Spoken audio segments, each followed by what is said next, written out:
લોકો પાણી માટે તરસી રહ્યા છે તેમની હાલત જોઈને તમને પણ થશે કે આ કેવો વિકાસ કે જ્યાં લોકોએ આજે પણ પીવાના પાણી માટે કલાકો ચાલવું પડે, બાળકોને રડતા મૂકીને પાણી લેવા જવું પડે છે।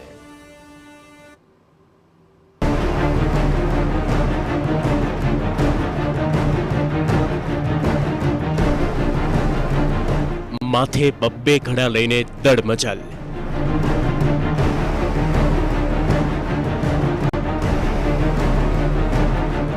બે કિલોમીટર ચાલવાનું,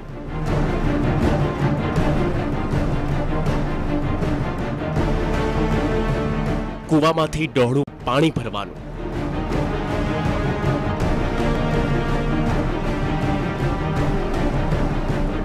વૃદ્ધ મહિલાઓ, આધેડ કે જુવાન, સાથે હોય બાળકો।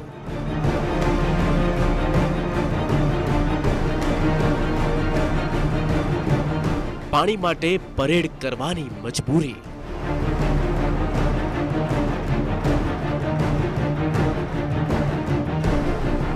સવાર પડે ને એક જ કામ, પાણી માટે દોડધામ। તમે કદાચ ફિલ્ટર પાણી પીતા હોવ એવું બને, પણ આ જુઓ, આ લોકોને તો આટલા પરિશ્રમ પછી પણ છેલ્લે તો આવું જ પાણી પીવાનું ને। વાત છે ડાંગ જિલ્લાના સુબીર તાલુકામાં આવેલા ગૌહાણ ગામની કે જ્યાં સ્થાનિકોએ છેલ્લા કેટલાક સમયથી પાણીની સમસ્યાનો સામનો કરવો પડી રહ્યો છે।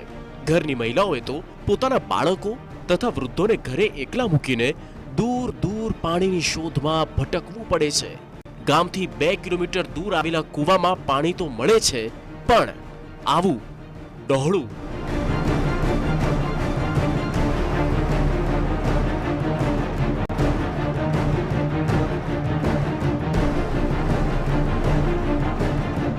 પણ શું કરે, મજબૂરી છે, બીજો કોઈ વિકલ્પ નથી। અહીંયા ગામમાં પાણી માટે બોરની તો સુવિધા આપવામાં આવી છે, પરંતુ તેમાં પાણી આવતું જ નથી। અને સમજો કે હજુ તો ઉનાળાની શરૂઆત છે, ત્યાં પાણી માટે આ હાલાકી છે, તો આવનારા ઉનાળાના 2 મહિનાના આકરા તાપમાં કેવી સ્થિતિ હશે? એ ફિકર વચ્ચે ગામની મહિલાઓ આ પ્રશ્નને ઉકેલવા માંગ કરી રહી છે। તેમનું કહેવું છે કે જો તેમના પ્રશ્નનો ઉકેલ નહીં આવે તો તેઓ લોકસભા 2024ની ચૂંટણીનો બહિષ્કાર કરશે। બે દેગડા અમે માથા પર મૂકીને આવીએ છીએ। અમે પાણી ભરવા જઈએ ત્યારે અમારા નાના બાળકોને અમે ઘરે મૂકીને જતા છે।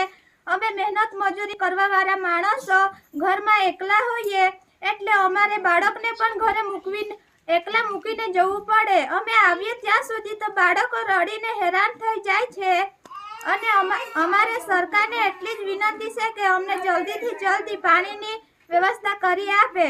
નહીં કરવામાં આવશે તો અમે ચૂંટણીનો બહિષ્કાર પણ કરશું। આ ગામમાં કોઈ અધિકારી આવી શકતું નથી। અમારે પાણી ભરવા 2 કિલોમીટર જવું પડે। ગાયો ઢોર વાછરડા બધા તરસ્યા રહે,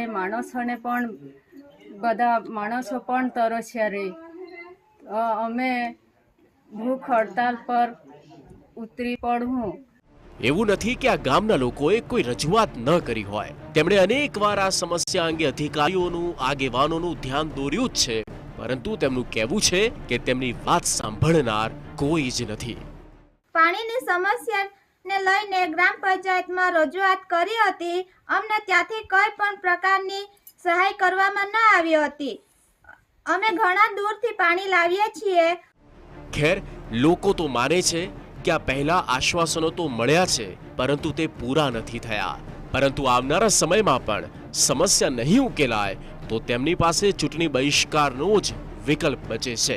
ત્યારે આશા રાખીએ કે આ ગામ લોકોએ એવું નહીં કરવું પડે અને તેમની પાણીની સમસ્યાને ઝડપથી ઉકેલાઈ જશે। રોનક જાની, TV9 ડાંગ। ઉનાળાની શરૂઆતની સાથે પાણીની સમસ્યા પણ શરૂ થઈ ગઈ।